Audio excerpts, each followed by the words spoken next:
या बातमीचे प्रायोजक आहेत मनोरंजन नगरी, लहान मुलांसाठी फुल एन्जॉय पॉइंट, पत्ता होम मैदान, पासपोर्ट ऑफिस समोर, सोलापूर।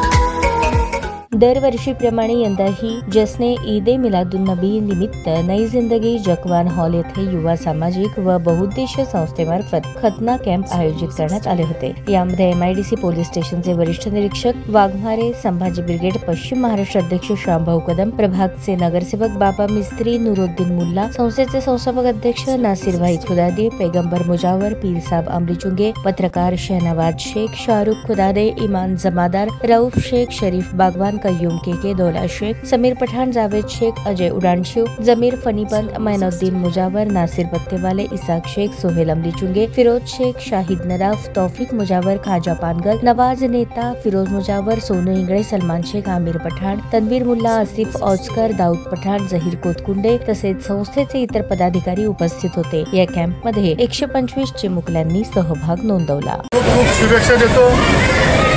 आज मोहम्मद पैगंबर साहेब यांच्या जयंती संपूर्ण जगामध्ये मोठ्या उत्साहात, शांततेत साजरी होत असताना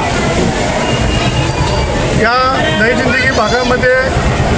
आमचे मित्र नासिर खुदादे साहेब आणि त्यांचे सर्व टीम गेल्या 15 वर्षापासून या भागामध्ये गोरगरीब लोकांसाठी खतना कॅम्पचं आयोजन करत आहेत आणि त्यासाठी मी गेल्या 10 वर्षापासून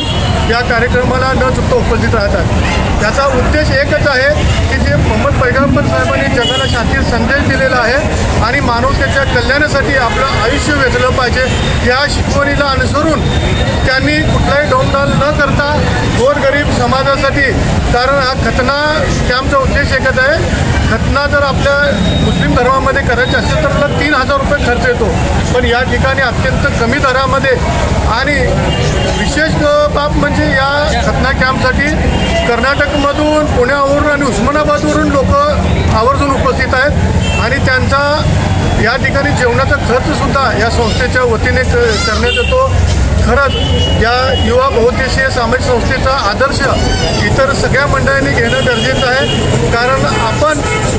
मी गेल्या 10 वर्षापासून या युवा सामाजिक संस्थेच्या संपर्क असताना मला जाणवतं की यातील सर्व सदस्य हे ताज्या बातम्या पाहण्यासाठी प्राईम महाराष्ट्र न्यूज चॅनलला सबस्क्राईब करा।